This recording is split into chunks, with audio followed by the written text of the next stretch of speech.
आप सभी को मेरा श्री गौरी शंकर सीताराम राधेश्याम। श्री गौरी शंकर दरबार में मैं सुयश अग्रवाल आप सभी का स्वागत करता हूं। सभी को प्रणाम, नमस्कार और प्रेम भरे हृदय से वंदन। तो एक बार फिर आप सभी का स्वागत है एक भक्त बालक की कथा में। यानी कि हम इसमें आपको एक ऐसे बालक का चरित्र सुनाएंगे, कथा सुनाऊंगा मैं आपको। एक जो बालक है, उम्र में उसकी बहुत छोटी है, लेकिन जिसने छोटी उम्र में ही भगवान को प्राप्त कर लिया। तो मैं पहले ही बता देता हूँ, भक्त का नाम है मोहन, जिसकी उम्र बहुत छोटी है, अभी बालक ही है वस्तुतः। और उसने भगवान को अपना भाई बना करके पुकारा और भगवान ने उस भक्त बालक का बड़ा भाई बनकर के उसके भावों को सार्थक किया।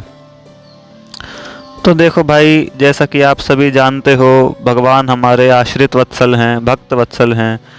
कोई भी जीव उनको किसी भी भाव से पुकारता है तो वे उस भाव को आकर के, उस संबंध को आकर के सार्थक कर देते हैं।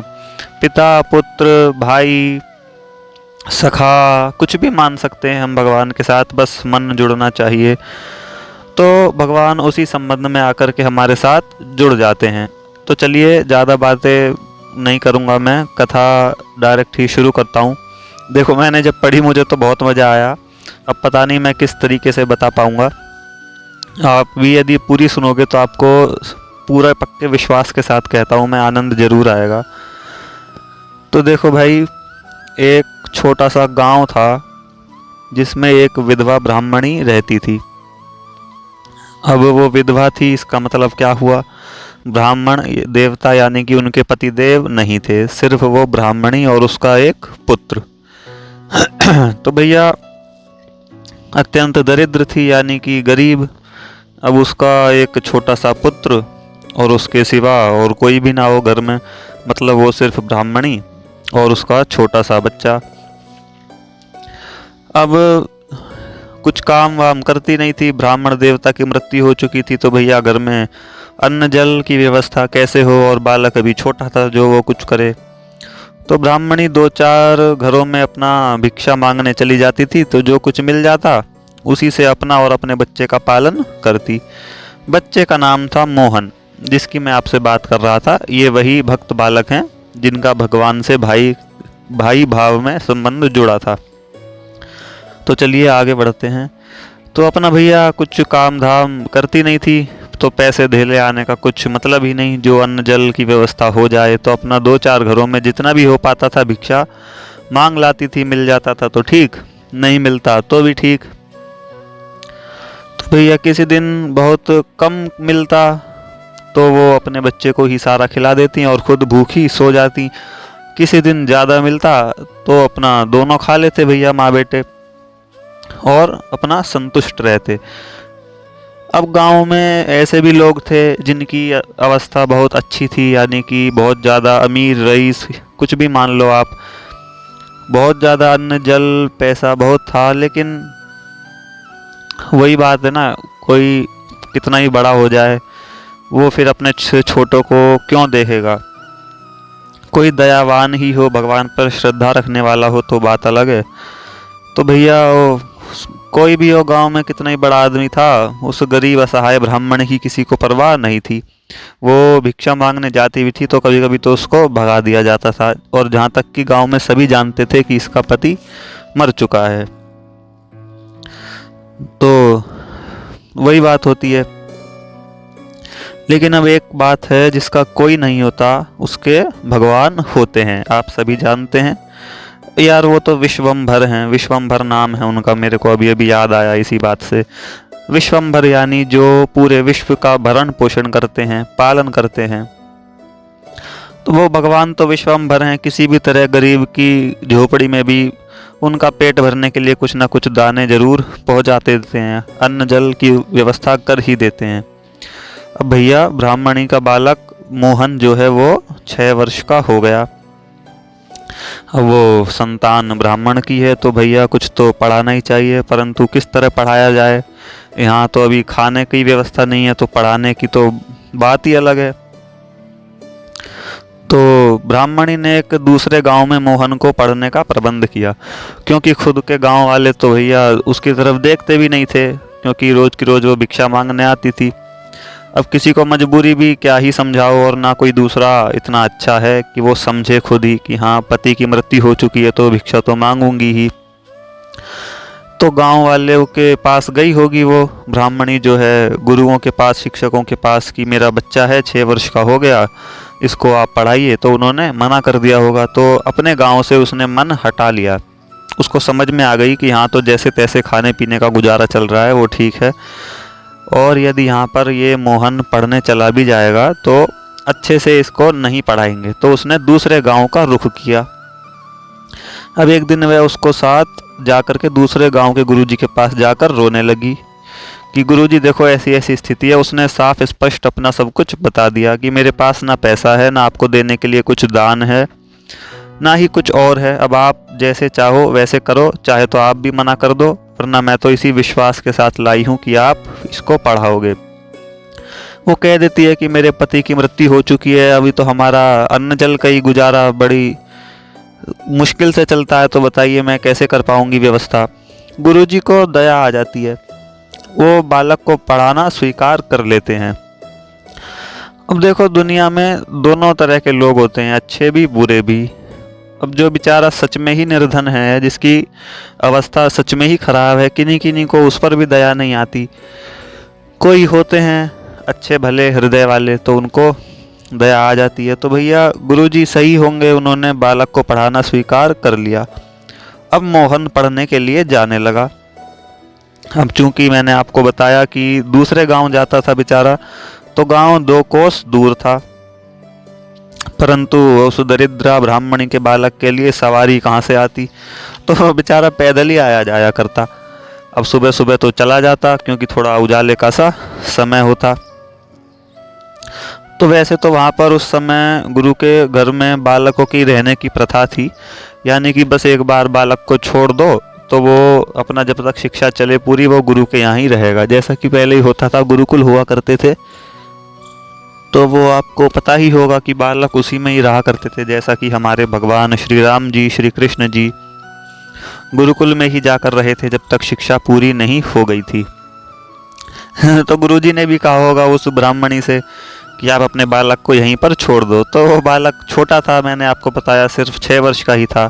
तो बालक ने मना कर दिया, और उनकी माता ने यानी कि ब्राह्मणी ने भी मना कर दिया कि नहीं गुरुजी कोई बात नहीं, ये रोज आया जाया कर लेगा, लेकिन आप यहीं पर रखने को रहने दो। गुरुजी ने कहा चलो ठीक है, जैसी तुम्हारी इच्छा। तो भैया रोज सुबह वो जाता और रोज शाम को आता। तो रास्ते में थोड़ी सी दूर सुनसान जंगल पड़ता था एक, मतलब जो दूसरे गांव का रास्ता था वो जंगल में से होकर के पड़ता था। अब आप ध्यान से सुनना, मुझे सच में नहीं पता मेरी आवाज़ कैसी आपको समझ में आ रही होगी, लेकिन प्रभु से मैं विनती करता हूँ कि आपको जो भी इस वीडियो को सुने, मतलब उसको आवाज़ मेरी सही ढंग से समझ में आ रही है, क्योंकि मेरी बड़ी इच्छा है कि जो भी मैं पढ़ता हूँ सुनता हूँ भगवान आध्यात्मिक क्षेत्र में, वो मैं वीडियो बना बना करके डालूं, जिससे आप लोगों तक भी वो बातें पहुँचे। मतलब आध्यात्मिक प्रचार में मेरी ज़्यादा रुचि है, इस कारण से मैं वीडियो बनाता हूँ। तो अब देखो आप ध्यान से सुनना क्या क्या होता है। तो भैया रास्ते में थोड़ी सी दूर पर एक सुनसान जंगल पड़ता था। अब मोहन को उसी में से होकर के जाना पड़ता था, क्योंकि दूसरा रास्ता कोई था नहीं। तो सुबह सूर्योदय के समय तो वह जाता, और संध्या को लौटते लौटते अंधेरा छा जाता। इससे मोहन को जंगल में बड़ा डर लगता। अब भाई सुबह सुबह तो वो सूर्य निकल रहा होता, सूर्य देव हमारे, तो उजाला सा होता और वो आराम से चला जाता। लेकिन रात में मतलब शाम को वो लौटता तो सूर्यास्त हो जाता, लौटते लौटते अंधेरा सा छा जाता।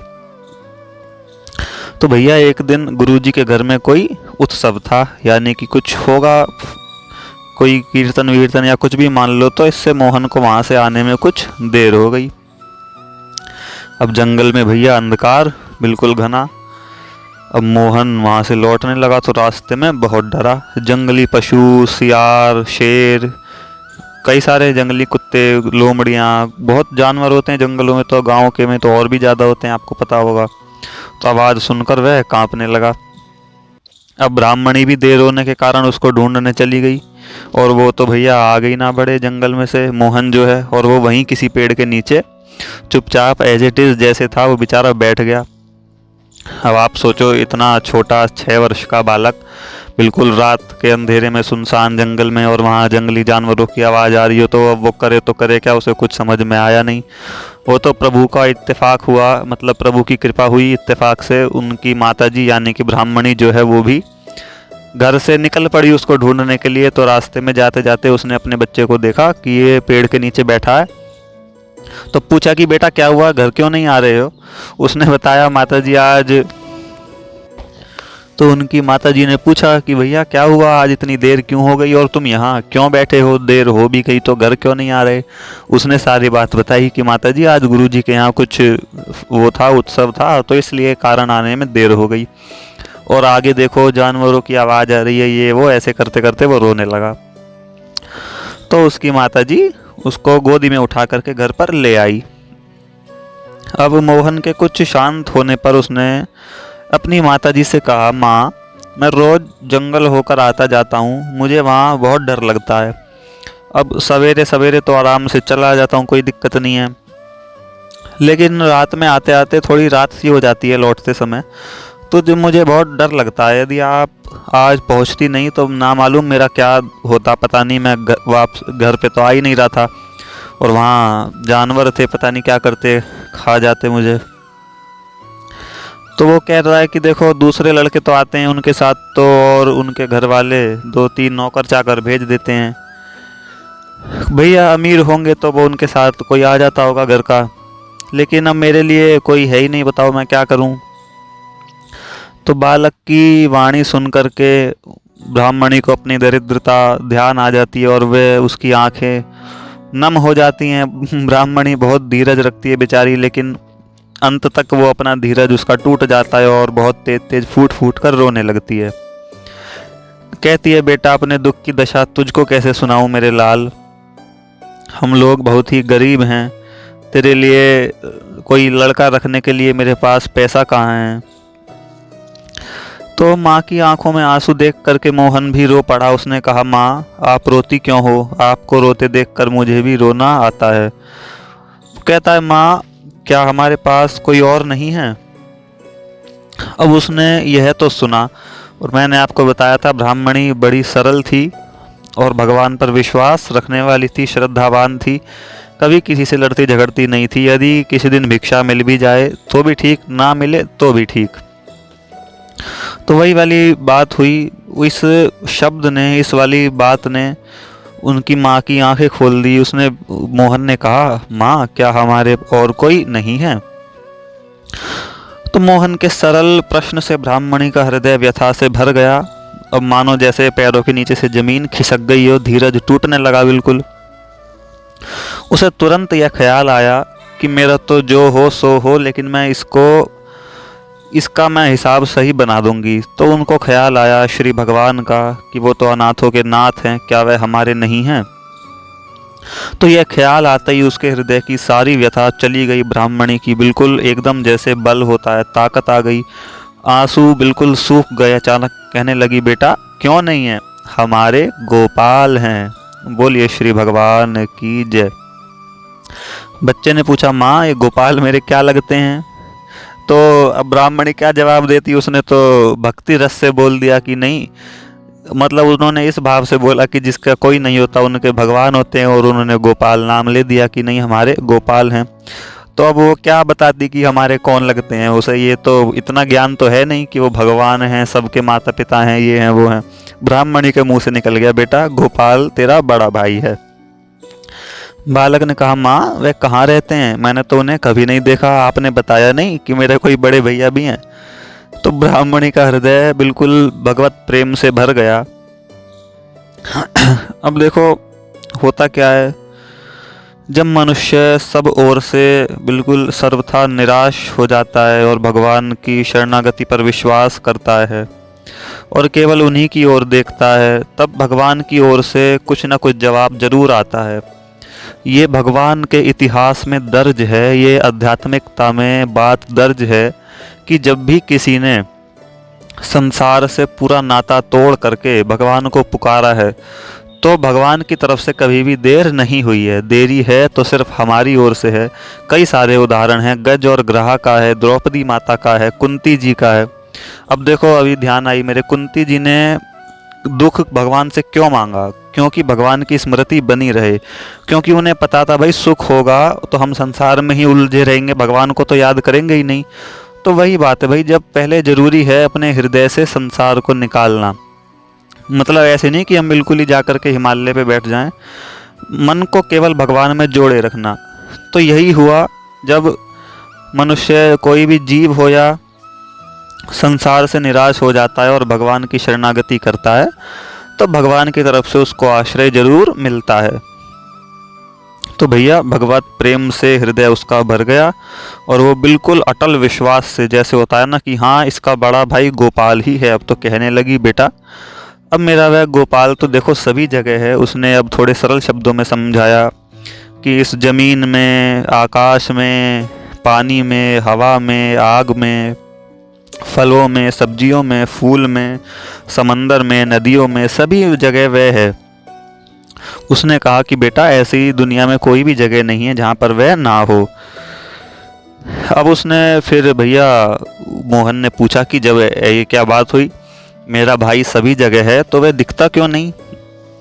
उसकी माँ ने समझाया, देखो वह ऐसे आसानी से नहीं दिखता, उसको देखने के लिए बहुत ही ज़्यादा व्याकुलता चाहिए होती है, तभी वह दिखता है। अब उस बालक के चित्त में वो प्रश्न उठे कई सारे, मतलब एक होती है ना कई जन्मों से, युगों से कोई चीज़ हमारी खोई हुई हो और वो तुरंत मिल जाए तो कैसी उसकी ललक सी लगे। तो उसने तो भैया पूछना शुरू किया कि मैया व्याकुलता कैसी और वो कैसे दिखता है, जब सब जगह है तो दिखता क्यों नहीं? ये वो सारे प्रश्न पूछ डाले। तो उसकी माता ने समझाया, देखो सबसे पहली बात तुम्हें यही विश्वास करना पड़ेगा कि मेरा भाई है। मैं तुम्हें उदाहरण देती हूँ, वृंदावन में ग्वाल बाल हैं, वो भी तुम्हारे ही वर्ष के थे तो भगवान उनके साथ खेले थे, यानी कि तुम्हारा गोपाल जो बड़ा भैया वो उनके साथ खेला था। 5 वर्ष के ध्रुव जी थे, देखो उनको भी दिखाई दिए थे भगवान, वो भी प्रत्यक्ष। तो मोहन ने पूछा, माँ मेरा गोपाल भाई कभी अपने घर नहीं आता? तो ब्राह्मणी ने कहा था, क्यों नहीं, वह तो सदा यहीं पर ही रहता है। तो मोहन ने पूछा, क्या तुमने कभी उसे फिर देखा नहीं? जब यहीं पर रहता भी है, सब जगह है भी, फिर भी किसी ने देखा ही नहीं है। ब्राह्मणी ने कहा, ना मैंने तो उसे नहीं देखा, मैं उनके लिए कभी व्याकुल हुई ही नहीं, परंतु मैं जानती हूँ कि वे व्याकुल होने पर अवश्य दर्शन देते हैं।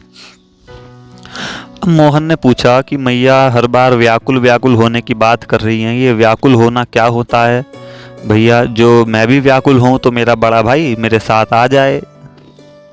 उसने पूछा कि व्याकुल होना क्या होता है ये बताओ, तो फिर आप क्यों नहीं होती? ब्राह्मणी ने कहा, बेटा वो तो कोई कोई ही व्याकुल हो पाता है, उनके लिए हर कोई व्याकुल हो जाए तब तो बात ही अलग हो जाए भाई। ब्राह्मणी ने कहा, बेटा व्याकुल होना जैसे उदाहरण के तौर पर समझो, जब तुम्हें भूख लगती है तो तुम खाने के लिए छटपटाते हो, प्यास लगती है तो तुम पानी के लिए छटपटाते हो, तुम्हारा कोई मित्र बुलाने आ जाए तो तुम खेलने के लिए छटपटाते हो कि जी मैं तो बाहर जाऊंगा। तो यही चीज़ होती है।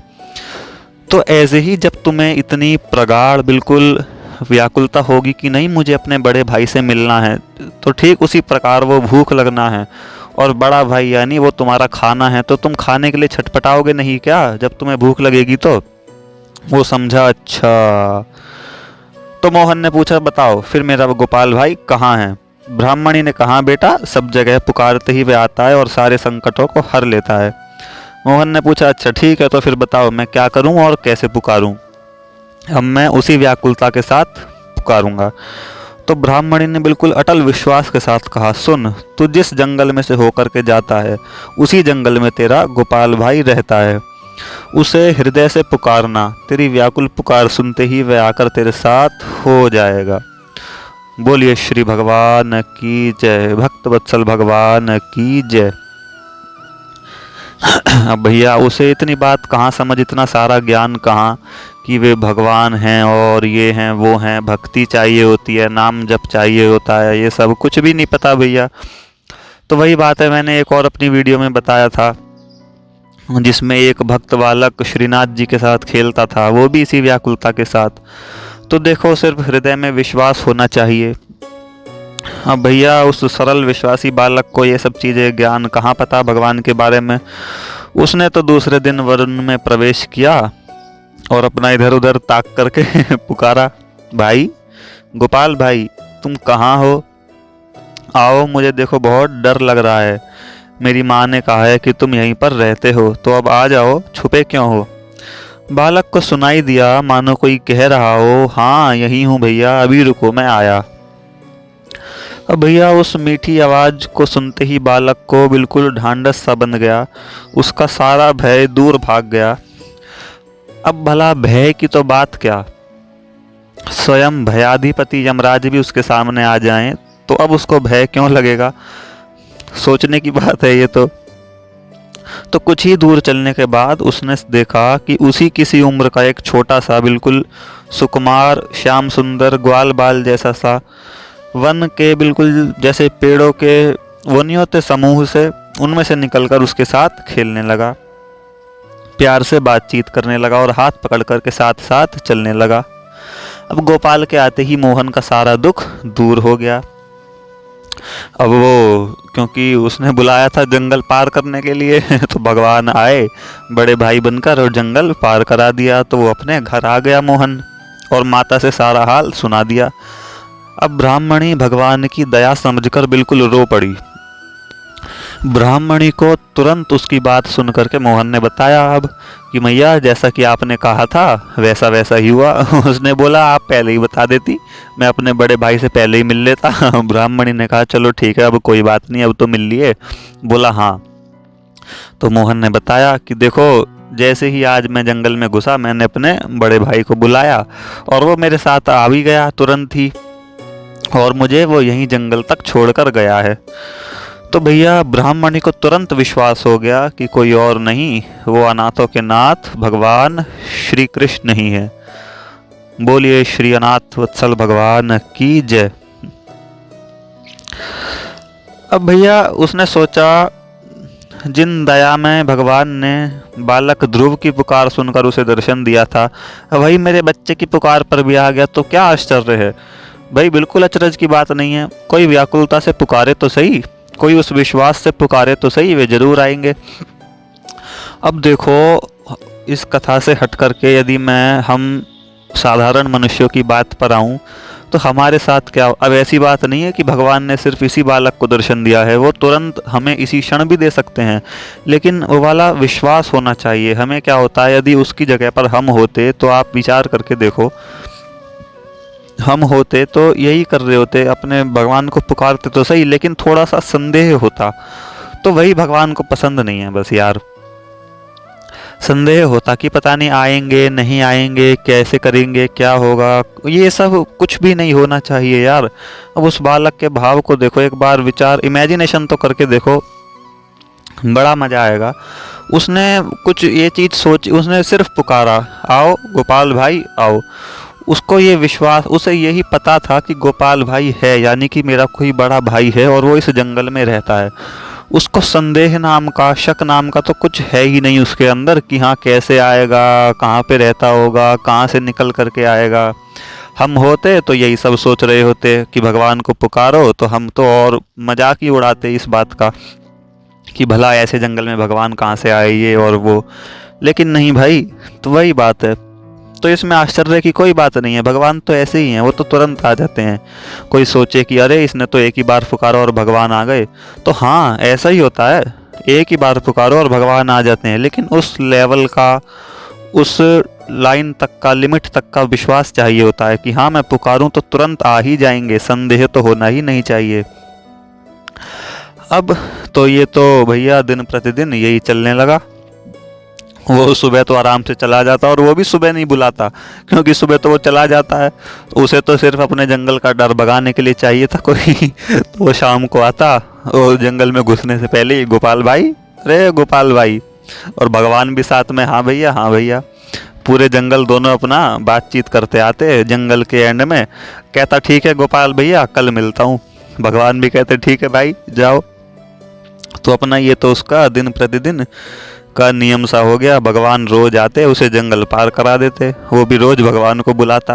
अब उसे पता ही नहीं कि ये भगवान है या कौन है, उसे तो अपने बड़े भैया मान रखा है। कुछ समय बाद क्या होता है, गुरुजी के पिता का देहांत हो जाता है। अब देखो भगवान की इसमें अब लीला आने वाली है, कितनी मतलब आनंदित है। कोई ध्यान से सुने तो उसके आंसू रुकेंगे नहीं, मैं पहले ही बता रहा हूँ। लेकिन बस समझने वाला चाहिए, हृदय तक बात पहुँचाने वाला होना चाहिए। अब क्या होता है, कुछ समय बाद गुरुजी के पिता का देहांत हो जाता है। गुरुजी वही जो उस बालक को पढ़ाते हैं, दूसरे गांव जो वो जाता है पढ़ने। तो भैया श्राद्ध का आयोजन हुआ। अब श्राद्ध के लिए सभी विद्यार्थी गुरुजी को कुछ ना कुछ भेंट देने लगे, भेंट देंगे मतलब।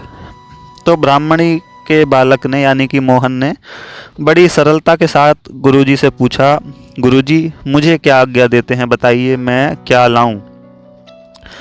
अब चूंकि ब्राह्मणी ने अपनी सारी अवस्था बिल्कुल उससे ट्रांसपेरेंसी से गुरुजी को बता दी थी कि महाराज मेरे पास खाने तक का तो जुगाड़ हो नहीं पाता। गुरुजी को वही अवस्था ध्यान आई तुरंत। तो उन्होंने कहा बेटा कुछ नहीं लाना, तुम रहने दो, क्योंकि उनको ब्राह्मणी की अवस्था का पता था। अब चाहे उन्होंने देखो गलत भाव से ना कहा हो, अब जो बात सत्य है वो सत्य है। उन्हें पता था ब्राह्मणी अत्यंत गरीब है, तो ये बेचारा बालक कुछ भी कहाँ से लाएगा। तो गुरुजी ने कहा कि नहीं बेटा कुछ नहीं लाना, तुम रहने दो। उसने कहा नहीं गुरुजी, जब सभी लड़के लाएंगे तो मुझे भी कुछ आज्ञा दीजिए, मैं भी तो कुछ लाऊंगा। तो अब बालक बार बार कहने लगा, गुरुजी कहने लगे नहीं बेटा तुम रहने दो, कोई ज़रूरत नहीं है। बालक ने कहा कि नहीं गुरुजी मैं तो लाऊंगा, मुझे जो भी बताओ आप बताओ। गुरु महाराज ने कह दिया एक लोटा दूध ले आना चलो। अब मोहन संतुष्ट हो गया, उसे उसके दिमाग में यही हो गया कि हाँ भाई एक लोटा दूध ले जाना है, एक लोटा दूध ले जाना है। घर चला गया, माता जी से कहा माँ कल गुरु महाराज के पिताजी का श्राद्ध है, तो सभी लड़के कुछ ना कुछ सामान लेके जाएंगे, तो मुझे भी कुछ ले जाना है। तो माँ ने पूछा हाँ बेटा बताओ क्या चीज़ लेके जाओगे। तो वो कहता है मुझे तो गुरुजी ने सिर्फ एक लोटा दूध लाने के लिए कहा है, तो आप मुझे दूध खरीद कर दे देना। अब भैया ब्राह्मणी का तो सिर चकरा गया, अब वो बेटे से तो कुछ बोली नहीं। अब भाई जिसके यहाँ आप खुद ही सोच सकते हो, जो खाता भी मांग मांग कर हो तो वो क्या ही कुछ करेगा। वो बोली, ब्राह्मणी बोली बेटा दूध की तो बात छोड़ो, लोटा भी नहीं है तुम लेकर कहाँ से किस में जाओगे, और मैं दूध कहाँ से लाऊंगी। लेकिन वही बात होती है, आपने मेरे को बिल्कुल तुरंत ध्यान आया ये बात पढ़ करके, नरसिंह मेहता जी का चरित्र पढ़ा होगा या सुना होगा, नहीं पढ़ा तो मैंने एक महीने भर पहले उनका चरित्र भी डाला था इसी चैनल पर, वो आप वीडियो देखना, उनका भी बिल्कुल यही हाल था। तो नरसिंह मेहता जी को खाने तक का कुछ जुगाड़ नहीं था, वो भी पहले भिक्षावृत्ति ही करते थे, या कोई कुछ दे जाता तो उसी से काम चला लेते। लेकिन वही बात होती है, योगक्षेम वहाम में हम भगवान का वचन है, जो उनको सरल विश्वास से बिल्कुल श्रद्धा से बुलाता पुकारता है, भगवान उसका सारा काम खुद ही करते हैं। तो उसने कहा, वो रोने लगा भैया, वो तो ये बात सुनकर कि दूध का इंतजाम नहीं हो पाएगा। उसने कहा यार माता तब क्या होगा बताओ, मैं गुरुजी को अपना मुंह कैसे दिखाऊंगा। अब उनकी माता का यानी कि उस ब्राह्मणी का हृदय फिर से ताकत से भर गया, पूरा अटल विश्वास, दृढ़ भरोसा। उसने कहा बेटा एक काम करो, मेरे पास तो दूध है नहीं, तो कल तुम अपने गोपाल भाई को सुबह भी बुला लेना यानी कि जाते हुए। वो बोला नहीं सुबह तो मैं आराम से चला जाता हूँ, शाम को ही डर लगता है मुझे। उनकी माता बोली नहीं नहीं डर के मारे नहीं, तुम गोपाल भाई को बुला लेना और उनसे कह देना दूध के लिए, यदि उनकी मर्जी हुई तो वो दूध का प्रबंध अवश्य कर देगा। अब बालक खुश हो गया। अब जैसा पहले उनकी माता ने कहा था कि गोपाल भाई तेरा जंगल में रहता है उसे बुला लियो, तो उसे बिल्कुल उसी समय विश्वास हो गया था। ऐसे ही उसे अब भी विश्वास हो गया कि भाई मैं तो सब सुबह उसे बुलाऊंगा और वो मेरे बड़े भैया जो हैं दूध का प्रबंध कर देंगे। तो भैया अगले दिन सुबह सुबह गुरुजी के घर जाते समय जंगल में उसने सुबह सुबह ही बुला लिया। गोपाल भैया आइए। अब भगवान भला क्यों रुकेंगे भाई, गोपाल भैया आए हमारे प्यारे भगवान। तो मोहन ने कहा, तो पहले भगवान ने कहा, भगवान की वही बात है, परम कौतुकी कृपा निकेता, परम कौतुकी विनोद प्रिय। भगवान ने भी चुटकी ली, क्यों भैया आज क्या बात है, सुबह ही डर लगने लगा।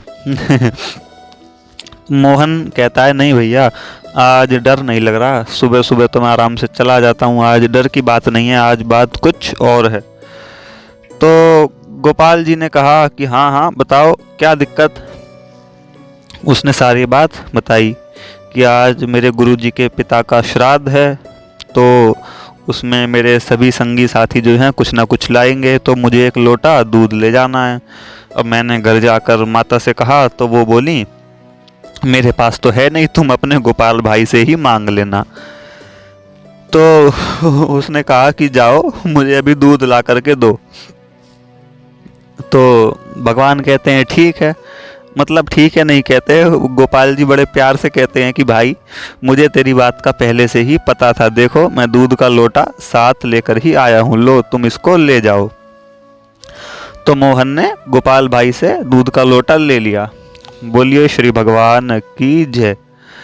अब देखो मैं इस कथा से हट करके अपनी तरफ से कुछ बात बोलूं तो बस भगवान, आप समझ पा रहे होंगे इस चरित्र को सुन करके कि भगवान पर सिर्फ विश्वास करने की देरी होती है, उनको सरलता से बुलाने की देरी होती है। वो हमारा काम जो है ना खुद ब खुद अपने आप ही करते चले जाएंगे भगवान, हमारे बिना कुछ कहे सुने।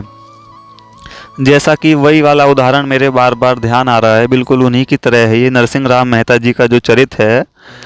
तो वो भगवान आधे से ज़्यादा तो नरसिंह जी को कहने की भी ज़रूरत नहीं पड़ती थी, वो खुद ही सारा हिसाब किताब कर दिया करते थे।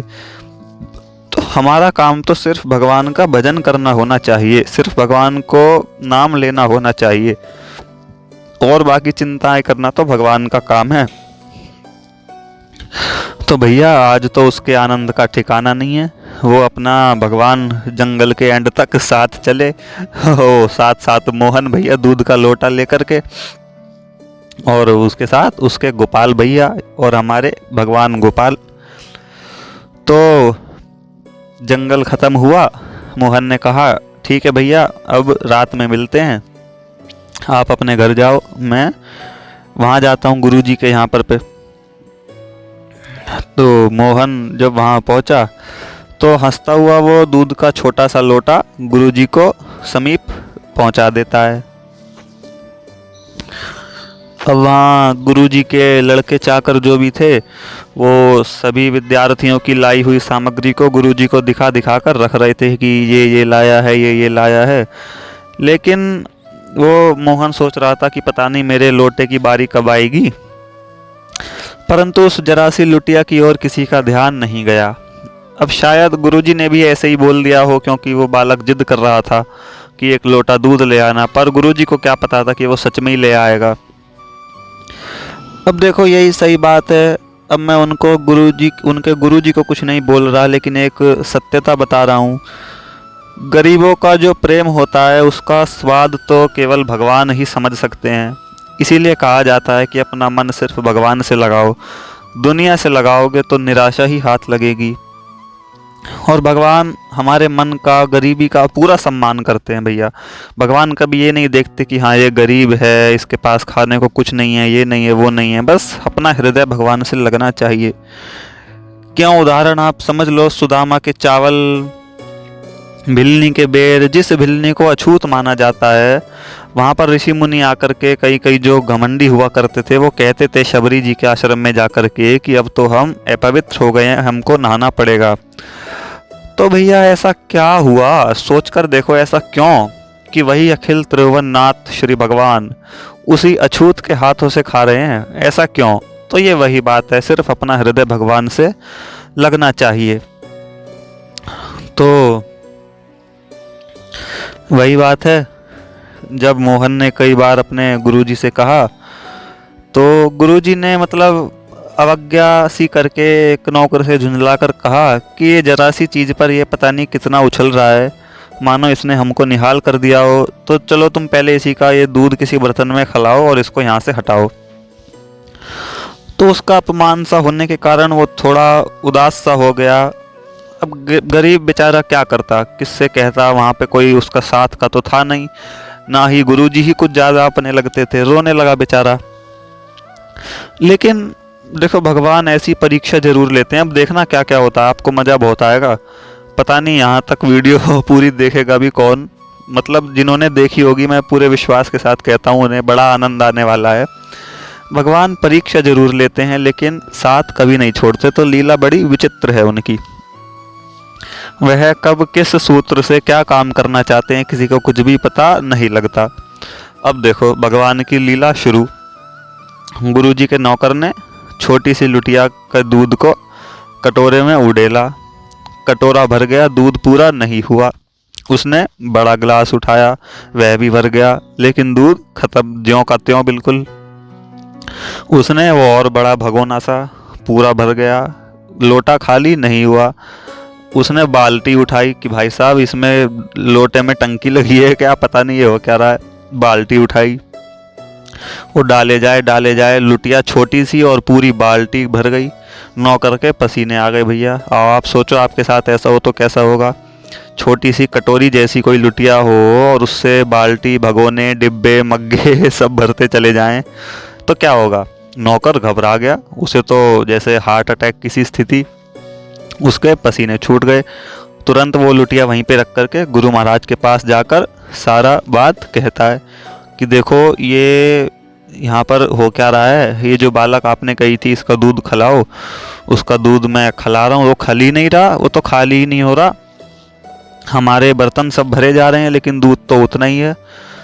तो वो जो वहाँ सब बाकी ब्राह्मण आए हुए थे और उनके खुद के गुरुजी उस बालक के, सभी आश्चर्य में डूब गए और सभी वहाँ रसोई घर में दौड़े कि हाँ भैया चलो हम भी देखते हैं क्या होता है। तो गुरुजी ने नौकर से कहा जरा मेरे सामने डालो, मैं देखता हूँ।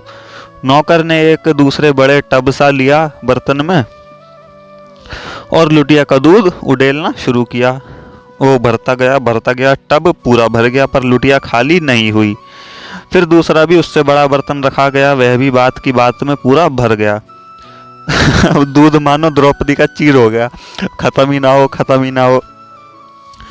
और यह बात किसी एक ग्रंथ में भी आती है, मैंने पढ़ा था, डारत डारत कर थक्यो चुक्यो ना लुटिया दूध, कि भाई उसके दूध खत्म ही नहीं हो रहा। अब भैया वहाँ तो गुरु महाराज और पूरी ब्राह्मण मंडली, आश्चर्य का ठिकाना ही नहीं रहा। गुरुजी ने पूछा बेटा तू दूध कहाँ से लाया है मेरे लाल, मुझे तो बता। अब बालक बड़ा सरल, उसे ये सब लीला क्या पता। उसने कहा ये तो मेरे गोपाल भाई ने दिया है, मैं तो उन्हीं से मांग करके लाया हूँ। गुरुजी ने कहा कौन है भैया तेरा गोपाल भाई और कहाँ पर रहता है। मोहन ने कहा मेरा भाई है बड़ा, मैंने अपने घर जाकर माता से मांगा था दूध, उन्होंने कहा अपने बड़े भैया से ले लियो। गुरुजी बोले हाँ तो अच्छी बात है, लेकिन ये बताओ कहाँ पर रहता है। तो मोहन ने कहा वो तो यहीं जंगल में रहता है गुरुजी। भैया वो बड़ा सरल, जैसा जैसा उसके साथ हुआ उसने तो वही बात बताई ना, जंगल में ही तो रहता है उसके लिए, क्योंकि वो बुलाते ही बेचारा जंगल में था। तो बालक की बात सुनकर गुरुजी का हृदय भर आया। अब हृदय उनका इसीलिए भर आया क्योंकि उनके हृदय में भगवान का अंकुर उग चुका था, यानी वो इस लीला को थोड़ा थोड़ा समझ चुके थे कि हाँ ये गोपाल भाई पूरे ब्रह्मांड का गोपाल है, यानी कि स्वयं श्री भगवान है। लेकिन उन्होंने इस बात का ढिंडोरा उसी समय नहीं पीटा। उन्होंने, उनके गुरुजी ने, यानी कि उस बालक को, मोहन को उठाकर छाती से लगा लिया। अब देखो कल तक जिससे कोई सही ढंग से बात भी नहीं करता था और आज वही पूरे गुरुकुल के आदर का पात्र हो गया है। सही बात है, जिसको गोपाल अपनाते हैं उसे कौन नहीं अपनाता। अरे उल्टे भी सीधे हो जाते हैं, विष भी अमृत बन जाता है, दुश्मन मित्र बन जाते हैं। एक लाइन याद आई मेरे, सुंदरकांड पाठ की चौपाई है, गरल सुधा रिपु करई मिताई, गोपत सिंधु अनल सितलाई। है ना भाई, गरल सुधा, विष अमृत हो जाता है, रिपु करही मिताई, दुश्मन मित्रता कर लेते हैं। अरे तुम क्यों लगे हो दुनिया को मनाने में, भगवान को मनाना शुरू करो भाई, सब अपने होते चले जाएंगे। तो भैया उनके गुरुजी इस बात समझ चुके थे गुरुजी ने कहा, नौकर चाकरों से कहा, चलो ठीक है तुम भोजन बनाना शुरू करो। तो ब्राह्मण मंडली भोजन करने के लिए बैठी और आज श्राद्ध में भोजन में मोहन के लाए हुए दूध की खीर बनी है। भाई देखो, खाते खाते ब्राह्मण आगाते नहीं है। आज की खीर का स्वाद कुछ अनोखा ही था, क्यों ना हो। जिस प्रसाद का एक कण पाने के लिए ब्रह्मा भी तरसते हैं, वही आज श्राद्ध भोजन में रूप में सबको प्राप्त हो रहा है। अब ब्राह्मणों का मन तो भरा नहीं, लेकिन पेट भर गया, तो अब भाई कितना खाएं। खैर, तो खाते खाते अपना सब तृप्त हो जाते हैं बिल्कुल।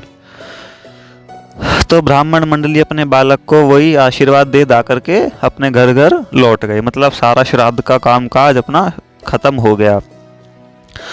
तो शाम हुई, जैसा कि दिन में श्राद्ध का काम खत्म हुआ, शाम हुई, मोहन अपने घर पर जाने लगा। तो आज गुरुदेव जी ने कहा, बेटा आज मैं भी तेरे साथ चलता हूँ, अपने गोपाल भैया से मुझे भी तो मिलवा। मोहन को क्या पता कि वो भगवान है।